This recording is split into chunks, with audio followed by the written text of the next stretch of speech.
ada dalam tanda petik ada gen homo katanya. Ya, Emang ada itu Bang? nah kan menurut para ahli begitu. Kan begini. Kalau bicara HAM ini memang sulit juga untuk dibantah. Ya itu saya tidak merugikan siapa-siapa kok. Saya sih sempat ngobrol sih kemarin sama psikolog Bang. Dia bilang itu sih sebenarnya ada di mindset aja.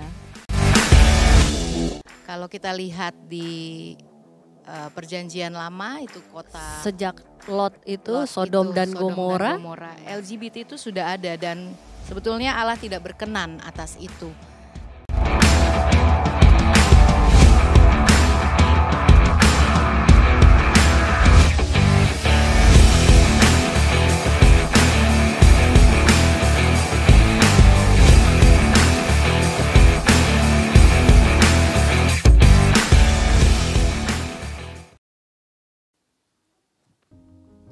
Shalom Bapak Ibu semuanya, semoga kita semua dalam keadaan sehat dan saya percaya kita semua dalam perlindungan tangan kasih Tuhan. Kembali bertemu bersama kami, Debra dan Tamara dalam acara Make Sense, Saved and Serve. Acara kolaborasi dari GSKI Slipi dan GSKI Gajah Mada. hari ini kita mau bicara mengenai satu topik yang memang sudah mulai dibicarakan banyak orang beberapa waktu terakhir ini. Dan karena ini adalah topik yang sensasional, oke. Hari ini kita mau bicara soal LGBTQ.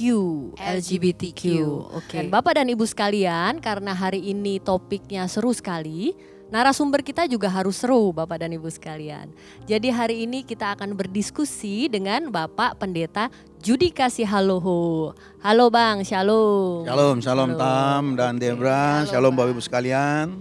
Tuhan berkati kita ya. Tuhan berkati Abang, oh ya. Kita buka masker dulu Buka ya. masker Bang, silakan.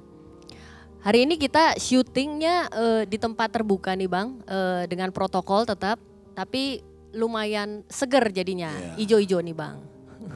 Untuk membahas topik yang seru kita harus di tempat yang lebih santai. Walaupun sedikit ada teman dari atas. Oh iya, nggak apa-apa. Itu bagus buat vitamin D Bang. Setuju. Saya memberi motivasi buat Abang.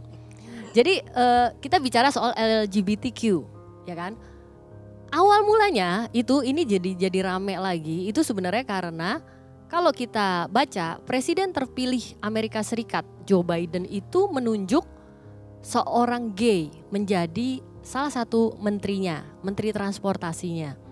Lalu pada saat pelantikan adalah tercapture kamera, beliau ini melakukan suatu sentuhan atau pelukan atau apalah sama pasangannya. Pasangannya notabene juga laki-laki.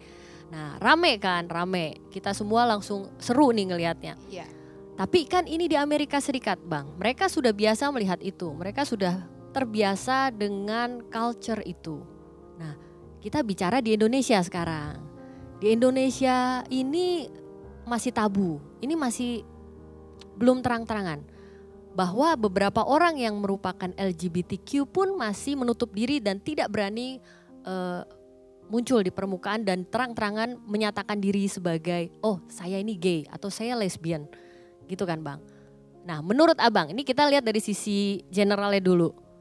Kira-kira sampai 10 tahun lagi, 20 tahun lagi, apakah di Indonesia ini mungkin seperti Amerika? Ada pernyataan secara terbuka mengenai status seseorang menjadi LGBTQ. Gimana Bang?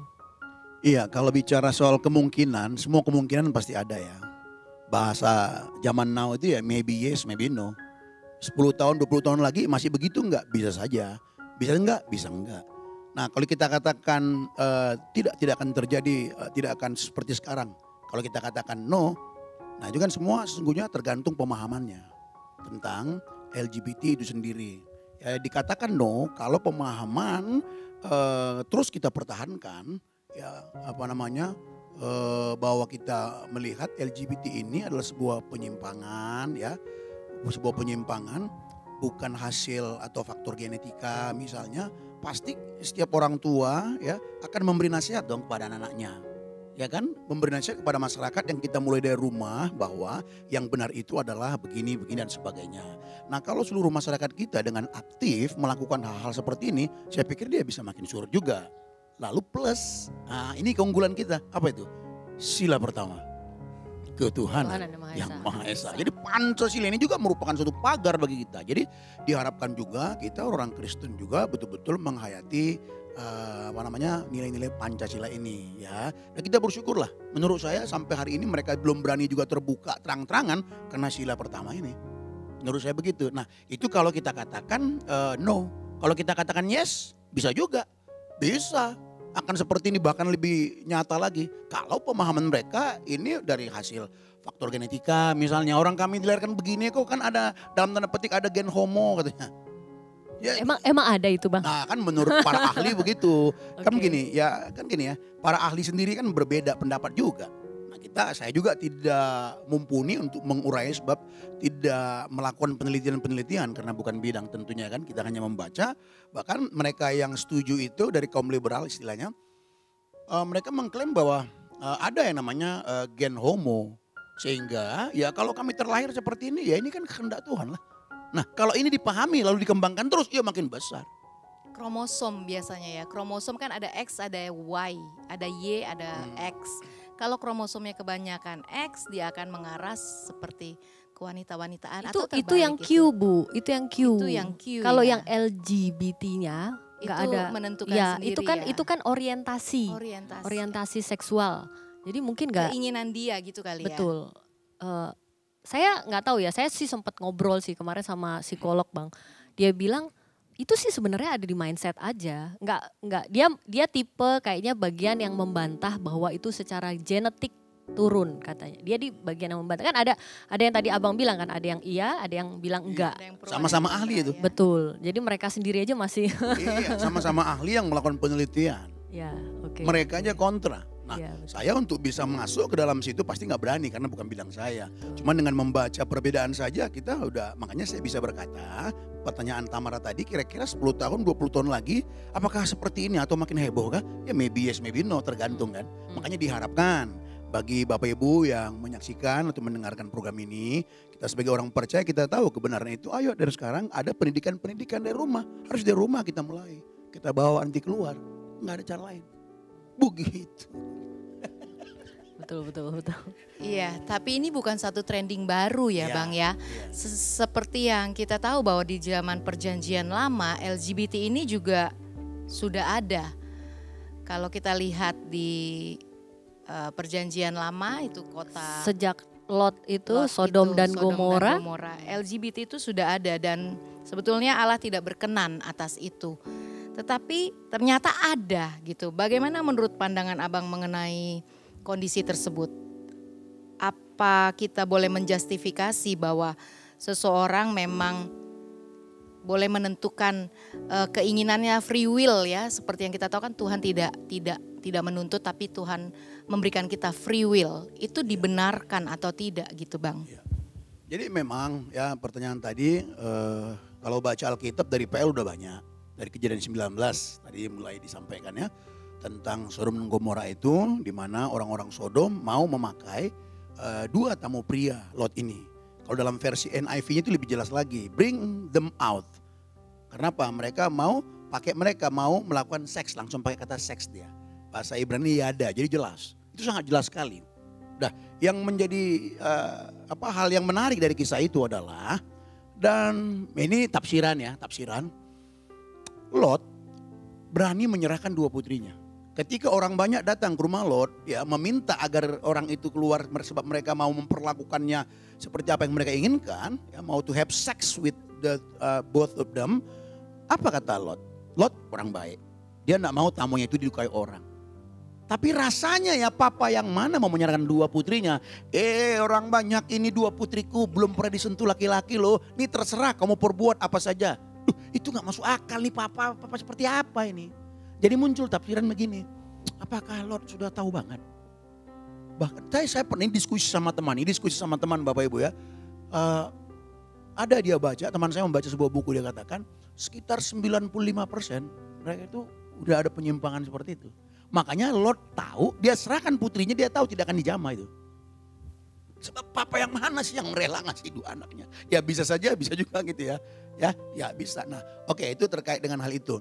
Jadi kalaupun orang banyak sekarang mau membuat pembenaran, ya itu hak mereka ya. Jujur aja kita juga enggak bisa menghambat itu.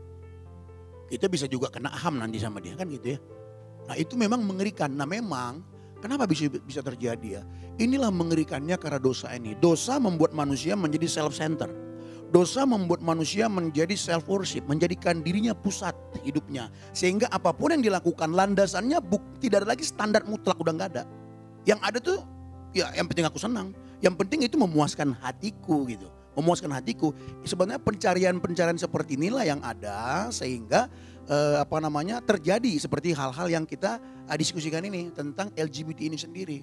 Nah, jadi kalau mereka mengatakan klaim atau mencoba membuat pembenaran, sekali lagi ya itu hak mereka. Tapi bagi kita orang percaya, kita harus tegas. Standar kita cuma satu, yaitu kebenaran Alkitab. Apa kata Alkitab itu yang kita ikuti. Nah, itu menurut saya. Oke. Sebelum masuk ke dari Alkitab dulu Bang, tadi menindaklanjuti yang Bu Debra ngomong. Jadi kalau secara genetik kan berarti memang kalau kita ngomongin genetik kan berarti turunan Bang. Turunan itu artinya kan dari dulu-dulunya, dari sononya katanya kan. Berarti genetik dari orang tuanya atau orang-orang tua sebelumnya ada. Tapi toh ternyata Allah Bapa marah gitu. Allah Bapa tidak berkenan sehingga dia akhirnya menghancurkan Sodom dan Gomora. Artinya boleh gak saya bilang kalau orang yang menjustifikasi dirinya itu adalah genetik dan saya tidak bisa berbuat apa-apa itu salah. Karena ternyata memang mungkin Allah Bapa memang dari dulu memang tidak berkenan. Iya, jadi kalau ini kan sudah masuk ranah Alkitabnya. Kalau tidak kita mengatakan Allah Bapa berarti kita harus dari cara pandang Allah Bapa yaitu Alkitab. Kan?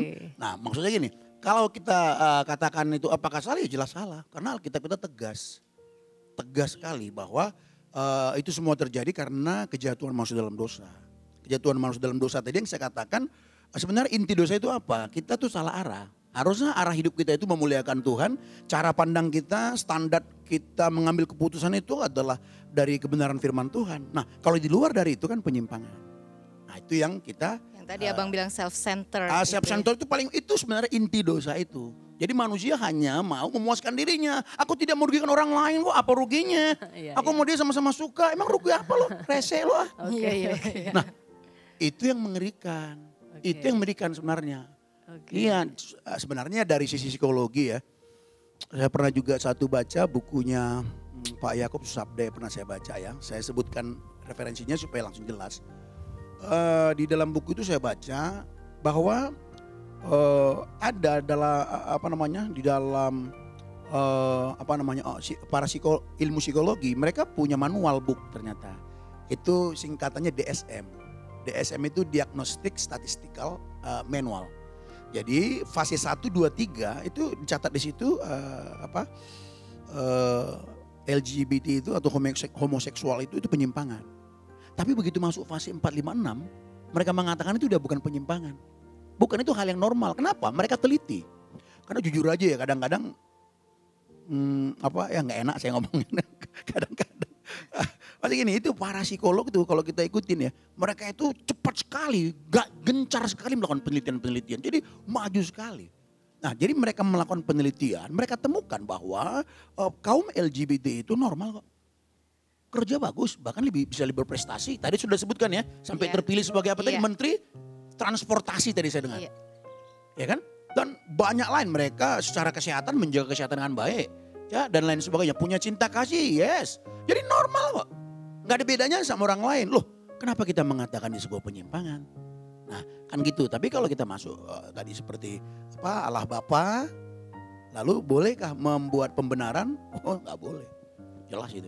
Jadi tadi ranahnya sudah jelas. Kalau kita melihat dari sisi dunia itu buat mereka normal ya seperti Abang bilang. Karena ada penelitian itu nggak masalah kok, hidup mereka normal, tidak ada penyimpangan, dalam artian manusia berlaku seperti manusia, bukan penyimpangan dalam artian kita berlaku seperti binatang, itu kan penyimpangan, kita bisa dibilang penyimpangan. Tapi tidak, ternyata dia manusia, ya manusia, dia menjalani Normal, kewajibannya. dia punya cinta, cuma orientasinya aja jadi sejenis. Iya, orientasinya Ya, saja. jangan bilang penyimpangan. Jangan bilang penyimpangan, iya betul. Ya, itu dari sudut dunia. Tetapi kalau dari sudut Alkitab, sekarang kalau kita sudah boleh masuk dari sudut Allah Bapa, dari sudut Alkitab, itu adalah penyimpangan seperti Abang tadi bilang.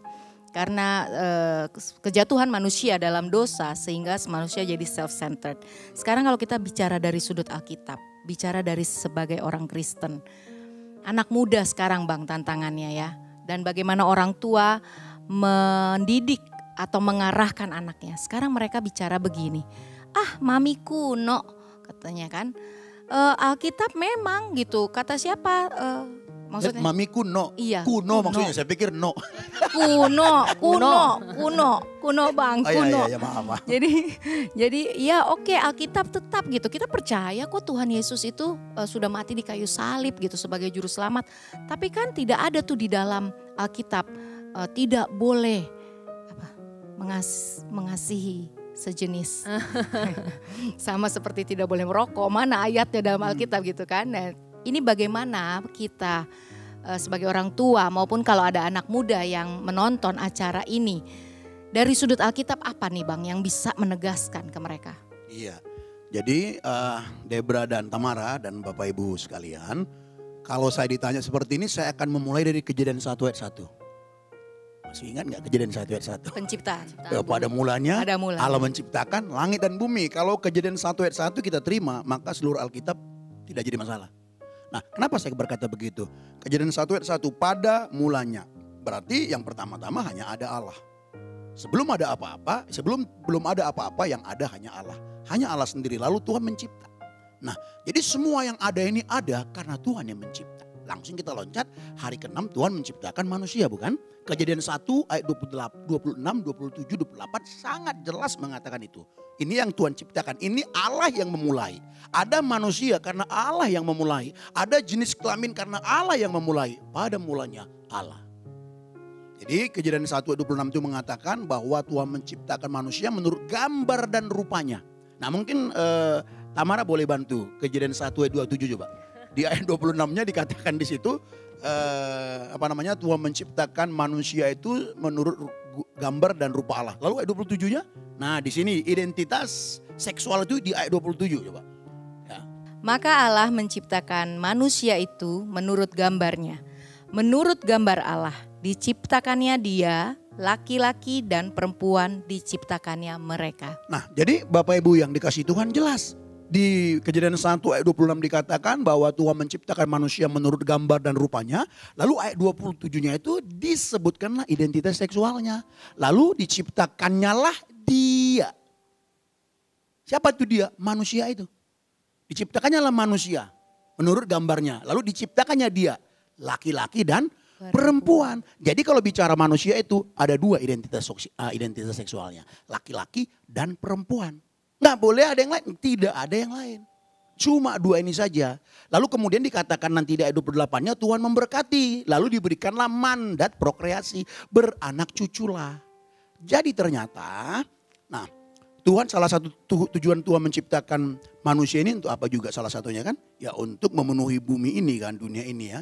Kalau boleh juga kita buat sedikit secara praktisnya, ya Tuhan menciptakan manusia ini karena Tuhan menciptakan dunia ini karena Tuhan juga mau ekspansi lah. Ekspansi kerajaannya dari yang gak kelihatan yang pada yang kelihatan, barangkali begitu kali secara praktisnya. Lalu di dalamnya Tuhan ingin agar bumi dipenuhi oleh manusia. Dan cara memenuhinya melalui satu proses perkawinan lalu kelahiran. Lalu identitas seksualnya jelas, pria dan wanita. Jelas. Nah untuk memperlengkapi lagi Kejadian pasal 2 ayat 18 itu prosesnya. Ini diulangin lagi tanpa ada jenis kelamin yang lain. Misalnya langsung saya bacakan saja ya untuk mempersingkat waktu kita. Kejadian 2 ayat 18 berkata, Tuhan berkata tidak baik Adam sendiri. Itu ayat yang 18. Lalu Tuhan Allah membuat Adam itu tidur nyenyak. Lalu Tuhan Allah mengambil salah satu rusuk dari Adam itu. Lalu Tuhan Allah menciptakan wanita. Ya, menciptakan wanita dari salah satu tulang rusuknya itu. Lalu Tuhan membawa wanita itu kepada Adam. Lalu Tuhan berkati, itulah pernikahan pertama. Tetap dijelaskan tidak ada identitas seks yang lain. Tidak ada, yang ada pria dan wanita. Ya, jadi kalaupun ada, akhirnya orang mengklaim, bahkan mengatakan ada mereka punya gen sendiri, gen homoseksual lah dan lain sebagainya. Sekali lagi itu hak mereka, tapi kita sebagai orang percaya kita tidak setuju dengan itu.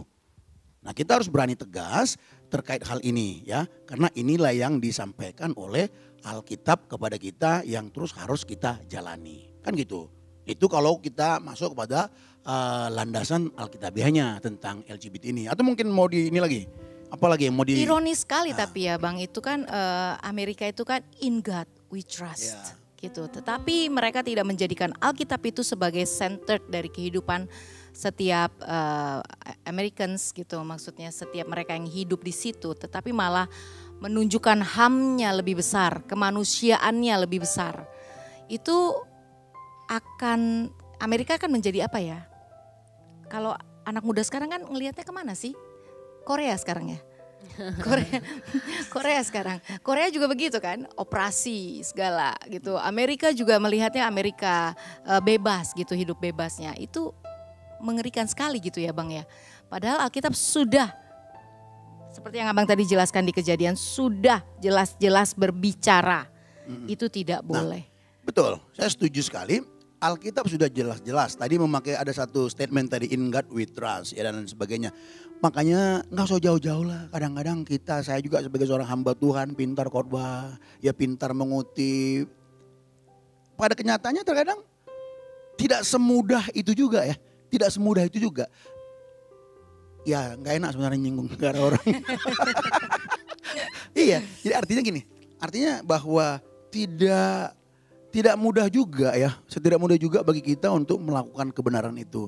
Dan saya ajak kita supaya tidak jadi fokus seolah-olah ini sesuatu hal yang apa namanya ya, satu-satunya gitu ya. Sementara pasti banyak juga deh dosa-dosa ya, kayak dosa penipuan, ya perzinahan juga dan sebagainya. Jadi adapun kita membuat diskusi seperti ini bukan mau memojokkan ya, bukan mau memojokkan tentunya. Jadi Bapak Ibu sekalian bukan mau memojokkan. Kita diskusi seperti ini adalah untuk memahami landasan-landasan Alkitabiah seperti apa sih. Karena kita punya generasi muda, kita punya anak-anak. Sebab ini juga menjadi tanggung jawab kita. Jadi GSKI Slipi dan Gajah Mada luar biasa. Ini sebagai wujud tanggung jawab. Sebagai wujud tanggung jawab. Nah, kalau coba kita lanjutkan misalnya dalam Alkitab, ya jelas sekali bahwa itu merupakan penyimpangan-penyimpangan karena akibat manusia jatuh dalam dosa. Di dalam kitab Imamat, Imamat jelas dikatakan di sini tidak boleh engkau yang laki-laki bersetubuh dengan laki-laki. Jelas, itu kekejian bagi Tuhanmu. Jelas itu.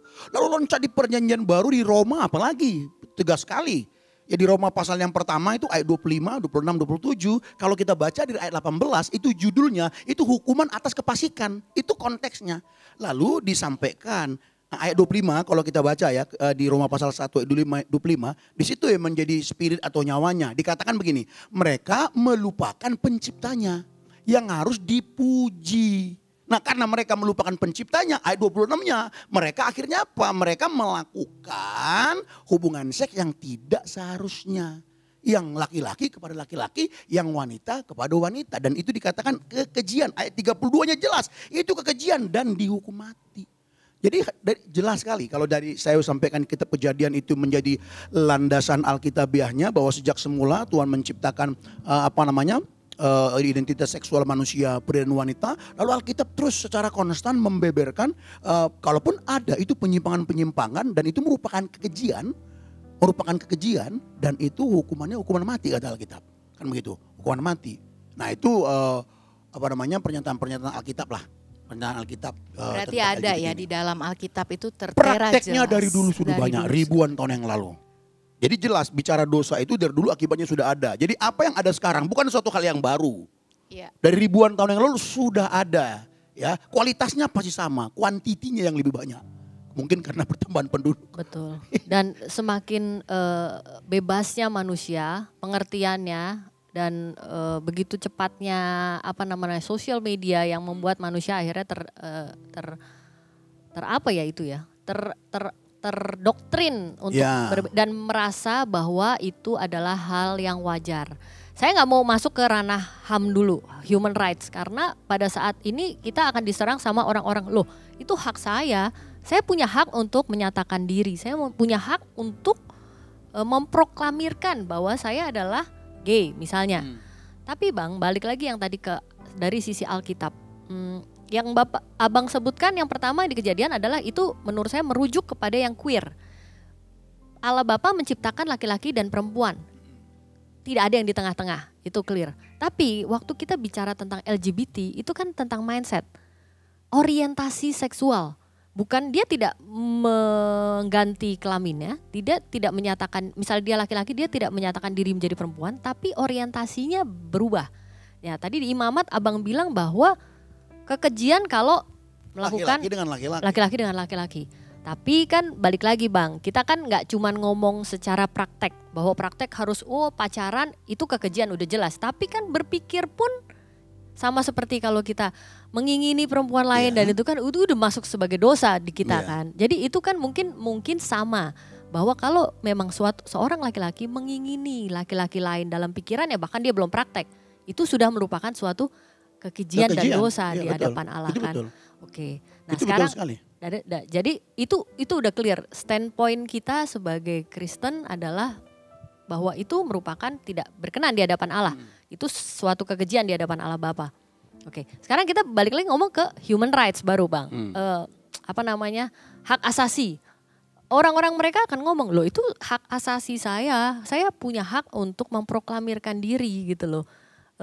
Gimana standpointnya kita kekristenan atas pernyataan itu Bang? Statement itu.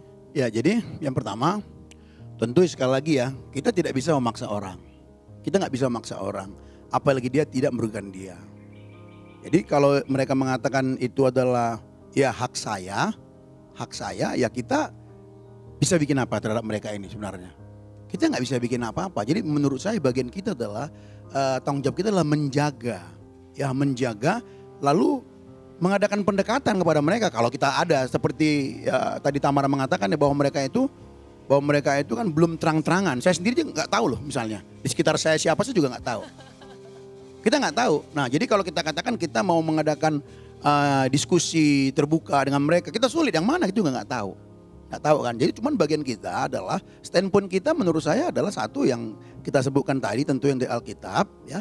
Kita memagari anak-anak kita, memagari orang terdekat kita, memagari siapa sih yang bisa kita jangkau. Jangan sampai mereka mengalami penyimpangan-penyimpangan, karena kita tahu semua itu kan bertentangan lah dengan kebenaran firman Tuhan. Kalau bicara HAM ini memang sulit juga untuk dibantah.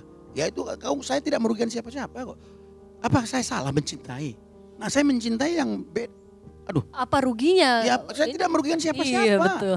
Iya bahkan kami berdua bahagia loh. Saya melihat Anda sendiri yang beda jenis tidak bahagia, saya lihat. Kami bahagia sekali. Nah di sini menjadi tantangan bagi kita agar kita jangan kalah bahagia dengan mereka. Ya kalau enggak kita akan bungkam, kita akhirnya hanya menyorotin dosa-dosa. Enggak, banyak dosa, bukan cuma itu dosa, bukan. Tapi memang harus kita menghargai orang seperti itu. Standpointnya, maksudnya standpoint di sini, apakah termasuk saya mau menjawab mungkin saya menjawab bagaimana sikap kita terhadap mereka. Nah, sikap kita terhadap mereka jelas. Bahwa semua manusia itu adalah ciptaan Tuhan, makhluk yang berharga. Ya, di mana Tuhan sendiri memberikan nyawanya bagi mereka.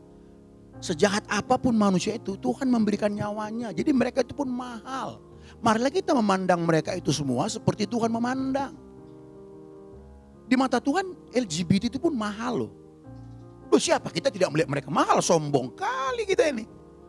Sang penciptanya saja melihat dia seorang yang patut dikasihi, patut dihargai. Siapa kita nggak melihat begitu? Nah ini menjadi sikap kita sebagai orang percaya ya, apalagi itu ada di sekitar kita. Kalau kita tahu jangan ada penolakan. Itu menjadi tugas tanggung jawab kita, tapi dengan catatan.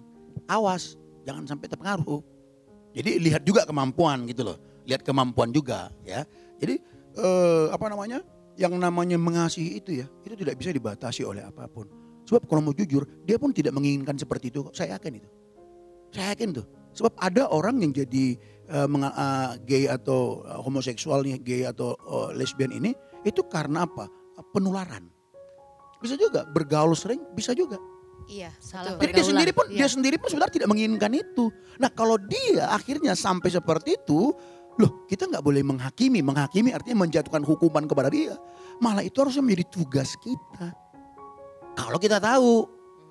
Nah kalau boleh saran terhadap saudara-saudara yang LGBT ini, jujur aja. Mereka pun nggak mudah untuk berubah. Iya. Sesulit Tamara mau jadi laki-laki sekarang gimana coba? Sesulit itulah dia. Sesulit itu. Jadi kita nggak boleh menjatuhkan hukuman. Tapi apa menjadi sumbangsi kita? Atau kalau kita berteman sama di diskusi ya. Kita arahkan tentu mereka kepada pengenalan akan Tuhan. Ya semoga belas kasih Tuhan turun atasnya dan dia meresponi. Lalu dia sadar iya aku salah ya. Tapi untuk merubah nggak gampang. Iya.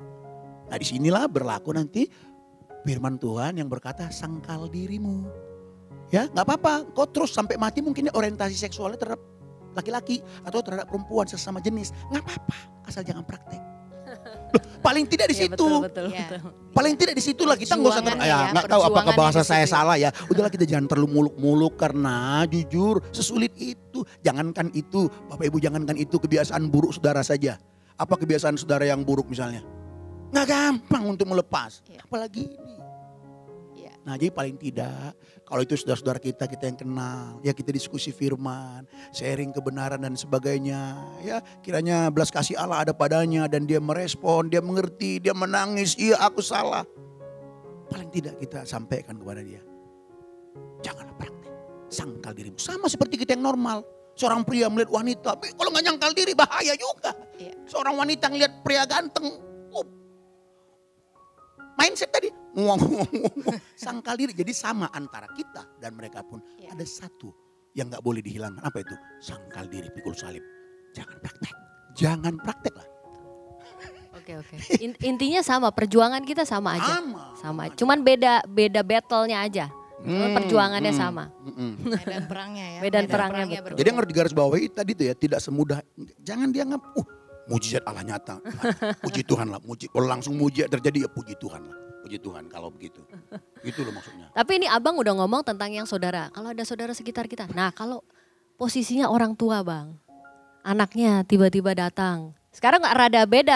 Abang melihatnya gimana? Coba apakah bisakah sebagai orang tua terus ya tetap merangkul anaknya tanpa marah. Tetap mengajarkan. Jangan praktek. Gimana bang kalau orang tua? Nah itu dia makanya kalau dalam ilmu konseling. Itu semua dimulai dari menciptakan atmosfer yang nyaman. Anaknya datang sudah mengalami perubahan seperti itu. Orang tua pasti menangis.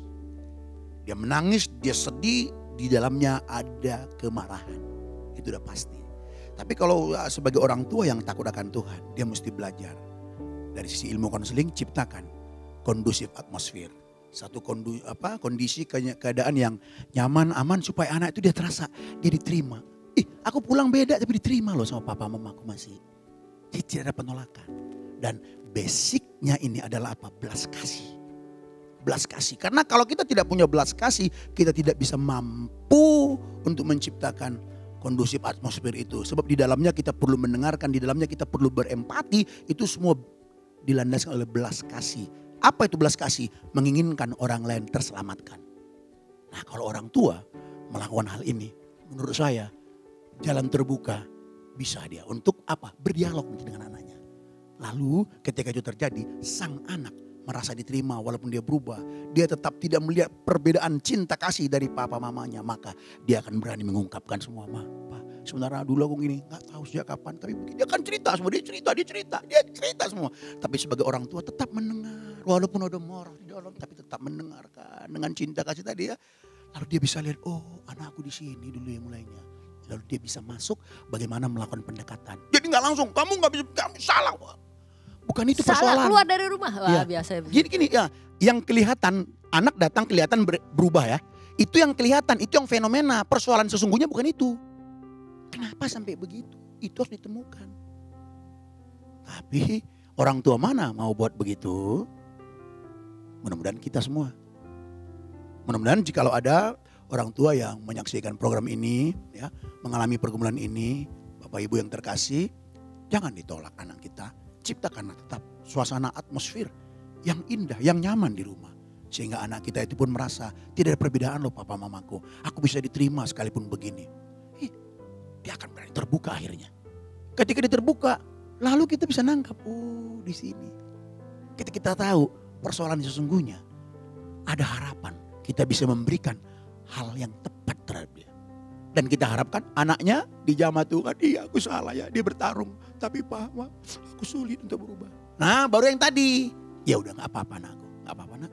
Mungkin kamu sampai seumur hidup tidak mampu berubah. Tapi gak apa-apa nak, kamu anak saya. Tapi jangan praktek ya anak ya, sangkal dirimu ya anakku ya. Supaya kita sama-sama ke surga anakku. Gitu.